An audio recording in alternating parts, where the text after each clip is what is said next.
Chers amis, nous allons aborder aujourd'hui la troisième des 7 églises de l'Apocalypse. Il s'agit de Pergame. Si la précédente était au-dessus de tout soupçon, nous allons voir que ce n'est pas le cas pour Pergame. Nous sommes là à l'époque de l'empereur Constantin et nous allons essayer de comprendre ce qui se passe. Maintenant, j'aimerais que nous regardions quelques photos du site de Pergame ou ce qui a été reconstitué. Vous avez ici l'autel de Zeus, ou du moins ce qu'il en reste. Et vous voyez qu'il en reste peu de choses.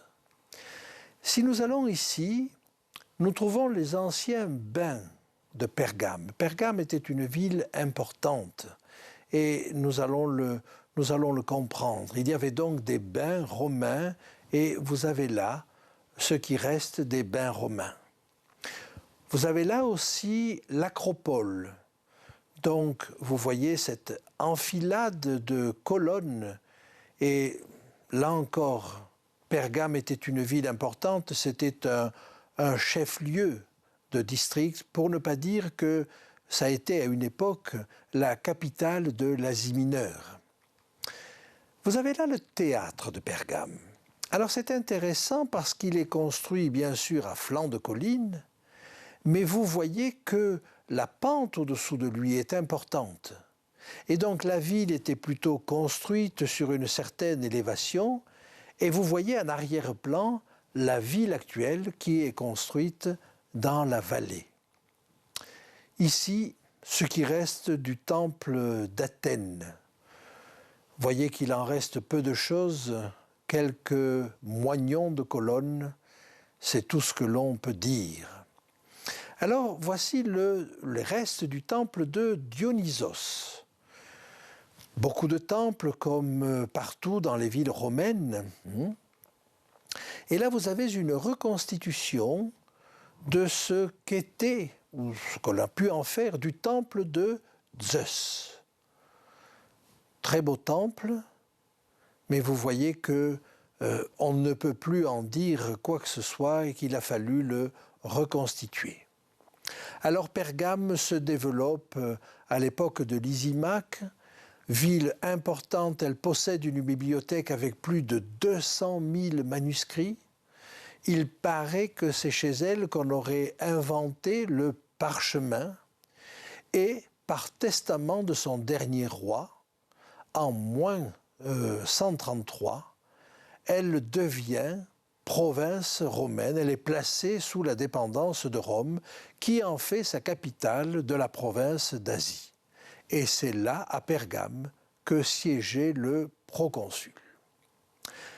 J'aimerais maintenant vous amener à lire ce texte qui se trouve au chapitre 2 de l'Apocalypse, des versets 12 à 17. Écris à l'ange de l'église de Pergame. Voici ce que dit celui qui a l'épée aiguë à 2 tranchants. Je sais où tu demeures. Je sais que là est le trône de Satan. Tu retiens mon nom et tu n'as pas renié ma foi, même au jour d'Antipas, mon témoin fidèle, qui a été mis à mort chez vous, là où Satan a sa demeure. Mais j'ai quelque chose contre toi.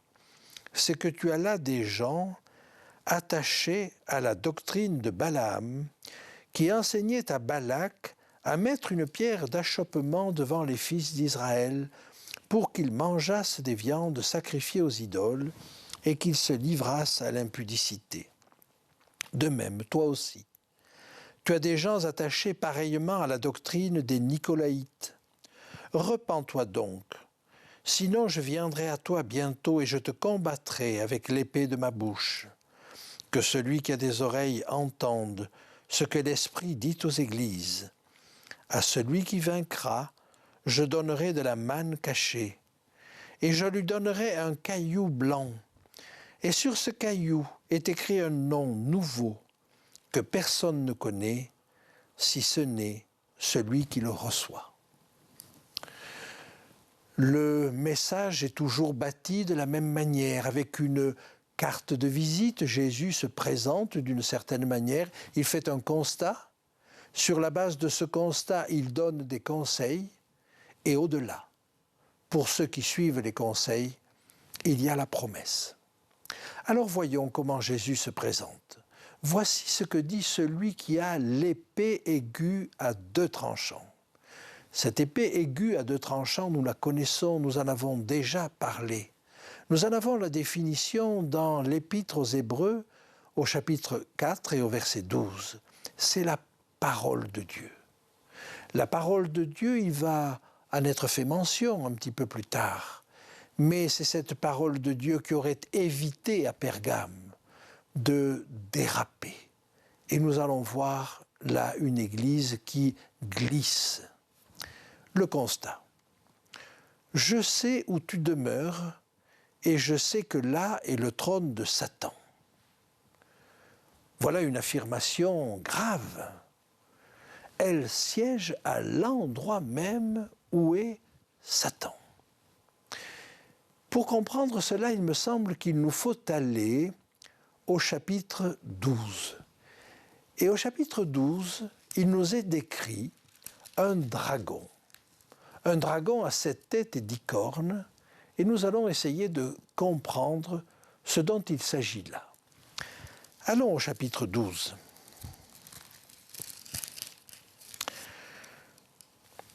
Verset 3. Un autre signe parut encore dans le ciel, et voici c'était un grand dragon rouge, ayant 7 têtes et 10 cornes, et sur sa tête 7 diadèmes.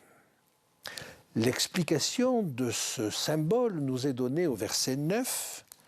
« Et il fut précipité, le grand dragon, le serpent ancien, appelé le diable et Satan, celui qui séduit toute la terre. » Ce dragon représente donc Satan. Mais où Satan a-t-il sa demeure? Eh bien, nous pouvons le comprendre à travers un détail qui nous est donné là sur justement ce dragon. Regardez ce qui est dit au verset 3. Un autre signe parut encore dans le ciel. Voici, c'était un grand dragon rouge ayant 7 têtes et 10 cornes, et sur ses têtes 7 diadèmes. Alors le diadème est le symbole de la royauté, du pouvoir exécutif. Eh bien, ces diadèmes sont sur les 7 têtes. Et que représentent les 7 têtes? Alors il nous faut encore aller au chapitre 17 pour voir ce que représentent les 7 têtes. Et nous pouvons lire ceci, au verset 9. C'est ici l'intelligence qui a de la sagesse. Les 7 têtes sont 7 montagnes sur lesquelles la femme est assise. 7 montagnes, la ville aux 7 collines. Voilà le siège de Satan à ce moment-là, c'est Rome. Pourquoi dire que Satan siège à Rome? C'est qu'en réalité, Satan va se cacher derrière l'Empire romain. Et son siège, en l'occurrence, est à Rome. Eh bien, l'Église, à ce moment-là, a son siège au même endroit que l'Empire. C'est pourquoi il est dit qu'elle habite au même endroit, là où Satan a sa demeure. C'est le moment, si vous voulez, Pergame, où l'Église devient romaine. Que se passe-t-il pour qu'elle devienne romaine? Nous avons vu Constantin délivrer les chrétiens de la persécution. Et il a pour objectif de prendre la tête de ce mouvement chrétien. Et nous avons là une symbiose du pouvoir politique et du pouvoir religieux qui n'est certainement pas du goût de tous, mais qui est un fait historique, puisque c'est lui qui va convoquer le concile de Nicée. L'Église devient romaine et elle devient du coup centralisée. Parce que quand Constantin veut traiter avec l'Église, eh bien il va traiter avec l'Église de Rome.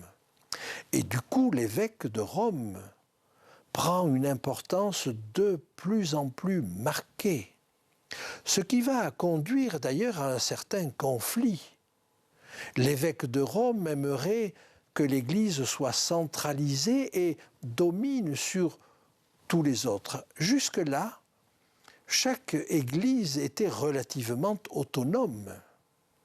Et c'est ce qu'ont voulu garder les Églises d'Orient, jusqu'au point où elles se sont séparées de l'Église catholique romaine. Il y a donc là un mouvement qui va traverser l'histoire, mais ce que nous pouvons dire, c'est qu'à ce moment-là, l'Église devient romaine et centralisée. Le verset 13 nous dit « Tu retiens mon nom et tu n'as pas renié ma foi ». C'est encore l'Église de Dieu.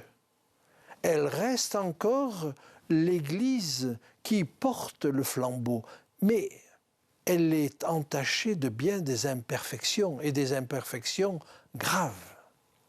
Elle va même rester l'Église de Dieu malgré quelque chose qui nous est cité au verset 13, même au jour d'Antipas, mon témoin fidèle, qui a été mis à mort chez vous, là où Satan a sa demeure. L'esprit de Satan est-il en train de pénétrer l'Église? Il faut reconnaître que, au cours du IVe siècle, en moins d'un siècle, l'Église de persécuter est devenue persécutrice. Que veut dire Antipas? On ne connaît pas de martyr du nom d'Antipas, mais peut-être y a-t-il une signification dans le mot Antipas. C'est le diminutif d'antipater.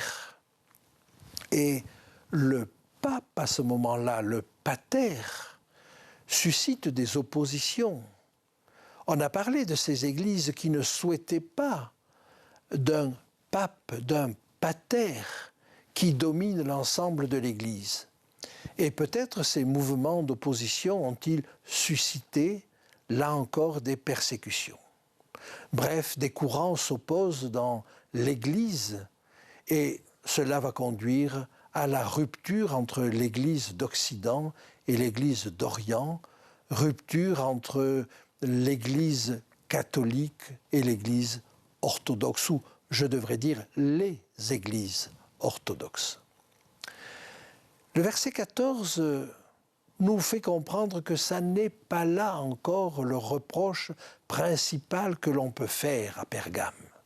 Il a un second reproche. J'ai quelque chose contre toi.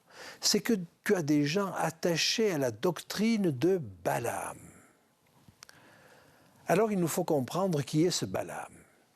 À l'époque où le peuple d'Israël sortait d'Égypte et qu'il arrivait jusque dans les plaines de Jéricho, qu'il n'avait pas encore conquis le pays de Canaan, il y avait quand même des terres à conquérir au-delà du Jourdain. Et parmi les rois qui se trouvaient menacés à ce moment-là, il y avait Balak. Et Balak, voyant arriver cette foule immense du désert, et comprenant qu'il n'avait pas beaucoup de chances de résister, décide de faire appel à la magie ou de faire appel à un prophète. Il y avait des populations qui pouvaient traiter avec Israël, et Israël traitait avec bienveillance ceux qui voulaient bien les laisser passer. Mais là, en l'occurrence, c'est l'affrontement. Et il va faire appel à Balaam.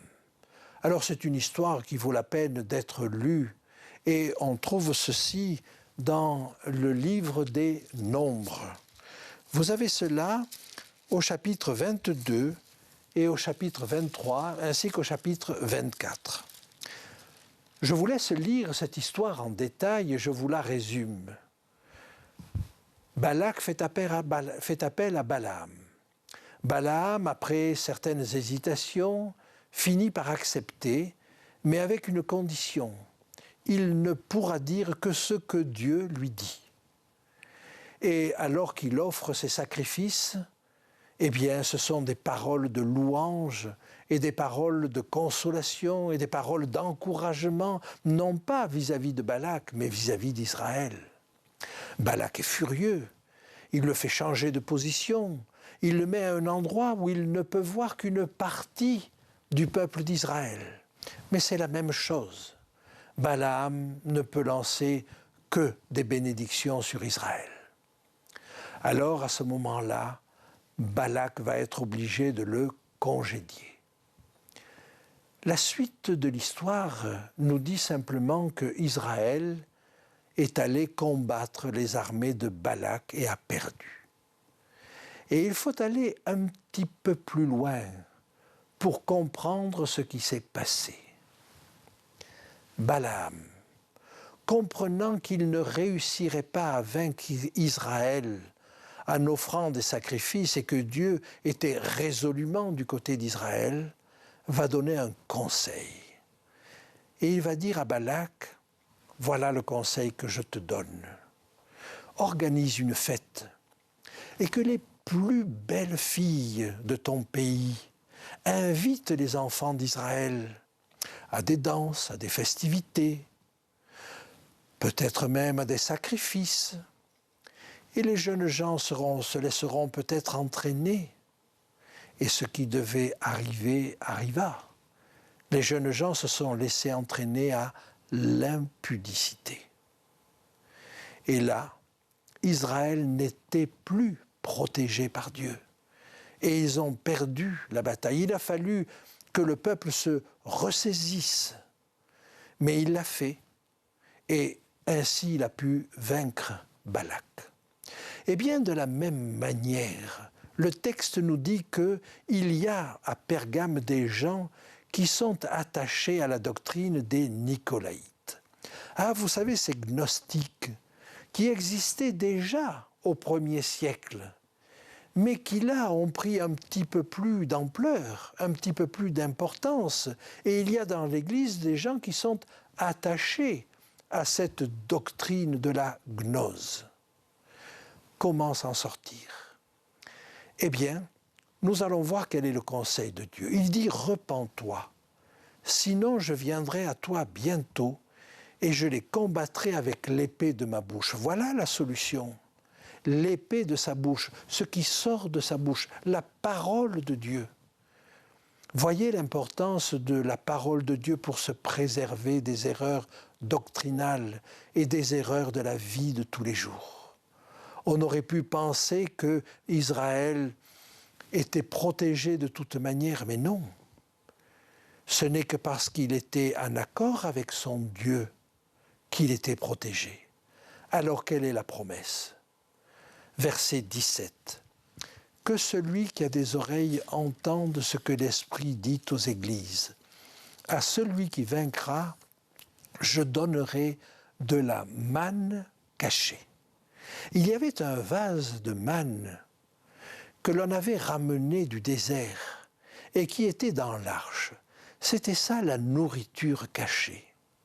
Face aux gnostiques qui font étalage d'une connaissance cachée, Dieu dit il y a une manne cachée, une nourriture cachée dans la parole de Dieu. Mais ça n'est pas la seule chose qu'il promet. Il promet également un caillou blanc sur lequel est inscrit un nom nouveau. Un nom nouveau correspond toujours à une expérience nouvelle. Et cette expérience nouvelle que Jésus invite son Église à vivre, c'est une expérience particulière. C'est une expérience qui ne s'est pas réalisée jusque-là, plus forte que celle que les gnostiques peuvent proposer. Donc vous voyez que ce message vient s'opposer à l'enseignement des gnostiques. Alors, voulez-vous vivre une vie nouvelle, une expérience nouvelle? Quelque chose qui n'a pas été vécu par vous jusque-là? N'allez pas chercher chez les gnostiques. N'allez pas chercher dans les théories du New Age. N'allez pas chercher ailleurs, chez Balaam ou chez qui que ce soit. Mais cette expérience, elle est tirée de la parole de Dieu. C'est du vécu, c'est du solide. Vous savez, ce caillou blanc, il correspond aussi à une élection. On dit que dans le théâtre romain, le caillou blanc, c'était le salut pour le gladiateur à qui on l'offrait. Alors que si on voulait le voir mourir, c'était un caillou noir qui était proposé. Que voulons-nous faire? Que voulons-nous vivre? Voulons-nous recevoir un caillou blanc? Alors c'est une vie nouvelle à laquelle nous sommes appelés. Une expérience que nous n'avons pas vécue jusque-là. Une expérience avec Jésus. Ce n'est pas une connaissance simplement. C'est un vécu avec Jésus. C'est une rencontre. Et il y a dans la rencontre avec Jésus quelque chose de neuf. Quelque chose qui va transformer notre vie. Je vous ai parlé de cette expérience de rencontre avec l'Apocalypse.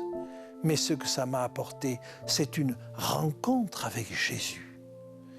Eh bien, j'espère que la rencontre de ce texte d'Apocalypse, ce sera une rencontre avec Jésus. Et vous verrez, vous expérimenterez le bonheur d'une vie nouvelle,